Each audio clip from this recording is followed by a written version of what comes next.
So today we're going to be talking about creating an annotated chart for drawing AI drawing partner. So this is the AI drawing partner interface here. It's a co-creative drawing agent. So you draw a line and the agent draws a line back, and you can vote on his contributions.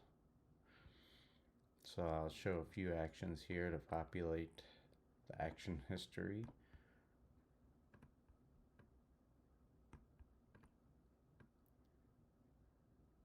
Just drawing a line over request an image. These are the birds that it knows how to draw. Click plus to get more.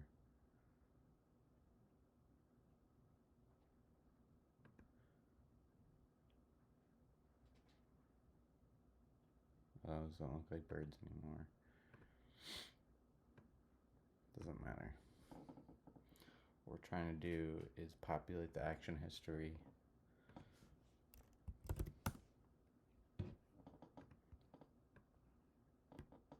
So I can show you all what it does. Okay, so now we'll stop the session and look at the data that it generates. This is what's called the sense making curve, and it shows the interaction trends between the user and the agent. This is the one that we're going to label. So we'll download a CSV. So I'll show you, this is the curve that we want to label, and this is the action history, what the data looks like. We have an action label and a timestamp, and I'll show you what the final result looks like, and then I'll show you the code for generating that annotated chart. We've got a button here, download annotated chart. Download the chart.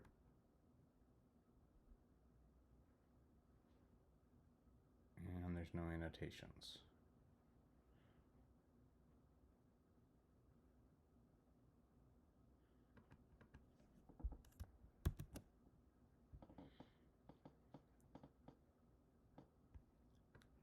Alright, I'm going to debug this real quick. Okay, the annotations are there. So here is a draw. Here is edit brush and draw again. So you'll notice that this has a different height than this, and has a different height than this. That's so that when they're close together, they're not overlapping. Alright, now I'll show you the code. We'll step through the code that creates that annotated chart. So here's the function, generate annotated chart.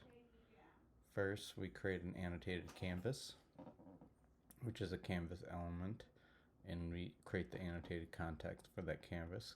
Do an annotated canvas, I get context 2D. Set the width and the height of the canvas, and then I fill the canvas with a rectangle to clear the canvas and paint it white. Then we draw an image on the canvas. So this is the chart that we want to draw on the canvas, and we draw the annotated canvas width and the height minus 200 because we want the labels to be down there. And then we need a truncated action history container because the action histories happen every single action history. So for example, if you draw 5 lines in a row, there'll be 5 draw actions, but we want only the first draw action because we don't want to put every draw action on the timeline. So we need a truncated action container. So we cycle through the user action history, and then we define a previous action, and then if the action label does not equal the previous action label, then we push into our truncated action history container. So when the trend switches, we push into the truncated interaction history container. Then we got to cycle through that trend array in order to draw now the truncated trends. And I've introduced a variable here called label count, and this variable counts up to 4, and there's a switch statement down here where it uses that label count to determine a y modifier and that's the height of the label. So in order to get there, we have to define an action. So that's just the element of the truncated action history container array. And then we X scaling factor. So we take the whole annotated canvas's width and divide it by the total time times 2, because this is in seconds. Or this is in, yeah, it's in seconds, and it needs to be in half seconds in order to align with everything else is in half seconds. Then we have to take a, no, I'm not using this max value. I changed that. We just set the y equals to 400, so that's where all the labels start. And then we set the x equal to the timestamp times a scaling factor plus 20. And that 20 is, oh yeah, the 20 is the offset for the graph. The 0 on the graph doesn't start until like 20 pixels over. Then we have a statement here: if the label count equals 4, then set the label count to 0. So that's iterating through the label count. And now we're doing the switch statement for the y modifier. And then we're going to draw our line. So we do a begin path, move to x and y, then move to x and y plus y modifier. And we'll set a stroke to make it, to color it. And then we do the label. So we align the text center, set it to black, set the font to Arial, and then fill the text. So here we get the action label and x, y, y modifier, and we want it plus 10, because if we want it to be not exactly on top of the line. And then we just do a download annotated canvas, and the download function is right here. So we pass in a canvas, and you get the data URL, to data URL. Then you create a link, create an element, an A element, set the link href, then set the link download, which will be what the file is called. And I want the file to be called annotated chart. And then we append that to the body of the document, and then click the link, and then remove the link. And that downloads the annotated canvas.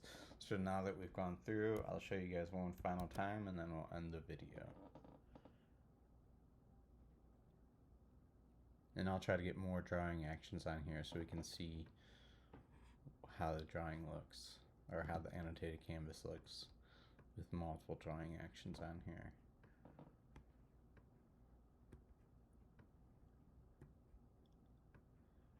So these are all draw actions. And generate a sketch.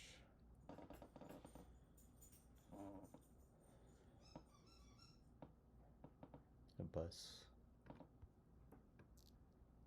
Draw a bus. Let's generate an image of a bus.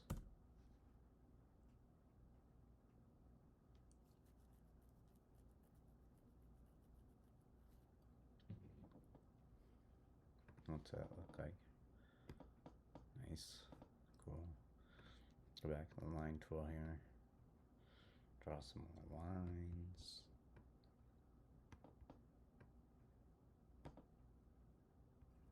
Open the interface up. This is what the settings panel looks like. You can choose different drawing modes here.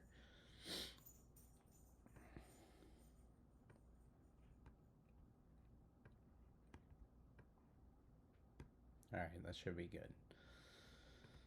Now we'll stop the session. This is the chart that we're going to annotate. I'll download the annotated chart. And there we go. We've got multiple actions. They're at different heights,